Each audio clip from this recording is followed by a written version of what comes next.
the madman, coming straight to you with movies, cigars, and a brew. Discussing movies while kicking back, whether they are good or they're bad. With the hottest movies and non-release, I am talking about details and what I see. So tune into the podcast while I vent with reviews, news, and nonsense, yeah. And now, recorded live from the capital of the first state of these great United States, Keith. So, I thought I was going to start out by saying this is the first movie that I am reviewing that is playing in 2017, but that's actually not true. A very recent one that's 2017, I think, as it turns out, is Wakefield, which is the one by Bryan Cranston, which is sort of like a one-man play. But in addition to that, two of the movies that I saw in Tribeca this year, and even a third one, which I did not review yet, all were, I think, 2017. A Kind of Murder may be coming out now in some of the small theaters. Youth in Oregon, which I did not review, but thought was good, has not come out. I don't even think it got a buyer out of Tribeca.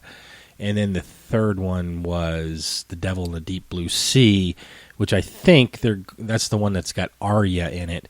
And I think they're changing the name of that movie before it gets released. And I think part of that is because they want to distance themselves from some of the reviews for it, which might be smart, because I didn't think it was fantastic, but interesting anyway. So this one, however, is Patriots Day. This is another one directed by Peter Berg, which is like a real life things happening, and we're going to put it on, not on TV, although it has a made for TV-esque feel.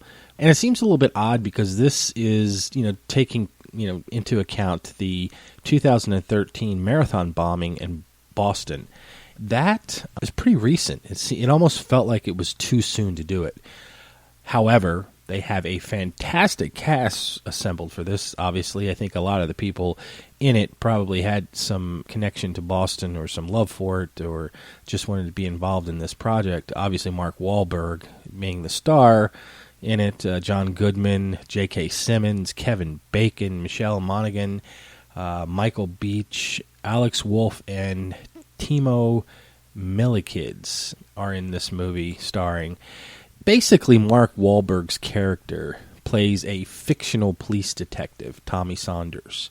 He's like at the end of this sort of disciplinary action that he has, and he apparently kicked someone, and I wasn't quite sure. I think it might have been a cop he even kicked.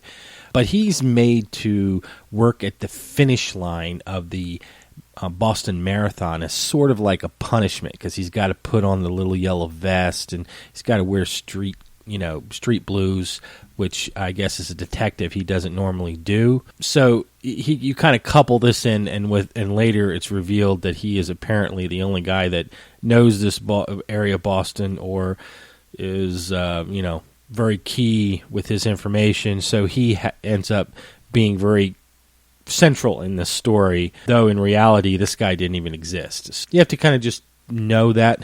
I didn't actually know it going in, but I kind of found it out afterwards when I was doing a little research on it. But I'm letting you know that that's actually the case.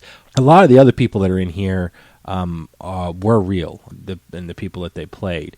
Even though, it seems like it was too close to the time that it was depicted, they did a real good job in handling the key sequences pretty tastefully, because, obviously there was a bombing, and we do get to see people sort of, enjoying their lives and going about their regular tasks leading up to this event.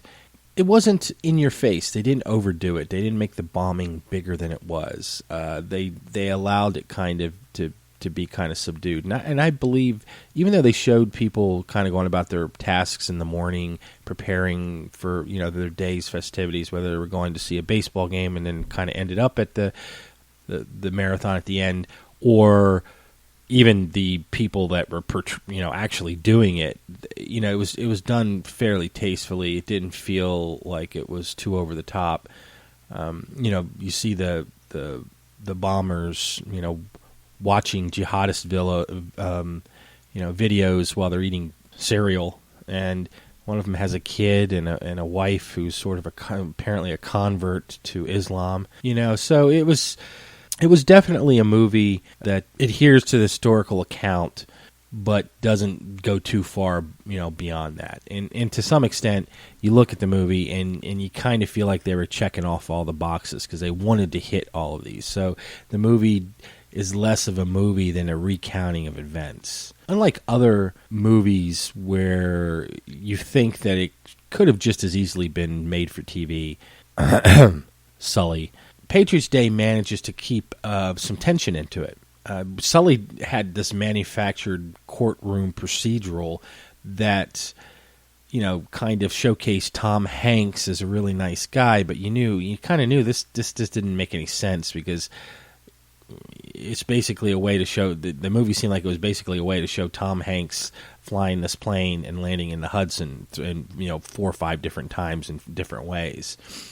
This was a little bit different, kind of a fictional Mark Wahlberg hero, Tommy Saunders, whatever, hero Boston, and you really actually tap into this because this is kind of like the fear of our generation, and you really want to know how this kind of all unfolded, and you hope that it was done accurately. And from what I understand, it was pretty accurate with some liberties taken around certain elements that they didn't quite know, and they filled in a few silly lines here and there, but for the most part, it stayed pretty true to what occurred, and it wasn't really that bad a movie. I was in it all the way, whereas some of the other movies of this ilk, I'm checking out because I just feel like it's it's all Hollywoodized, and I really have a problem when they change history because sometimes this is the only history any of us ever know. And there's going to be some people that walk away from this and think that Tommy Saunders actually existed. If you stay for the credits, you do see all the people, and one of the people you don't see is the real life Tommy Saunders because he's not there. Bottom line, this is a well-acted movie with a grade A cast that mostly works, and if you're looking for something to watch, this isn't a bad one. I'm going to play the trailer in a minute after a few credits. I give this one a B+. I'll talk to you again soon. You have been listening to the Movies, Cigars, and a Brew podcast. You can subscribe to this podcast on iTunes, Spreaker, and Stitcher. Find reviews of other movies, cigars, and beers at moviescigarsandabrew.com. Give a like on Facebook or follow Keith on Twitter at Movie Cigar Beer. Your trailer is coming up next.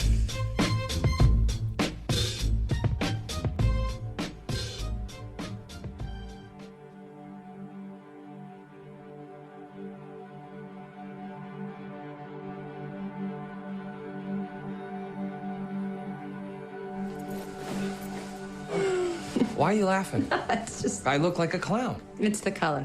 I'm basically a crossing guard. You got my whistle, my stop sign? Come here. Give me a kiss.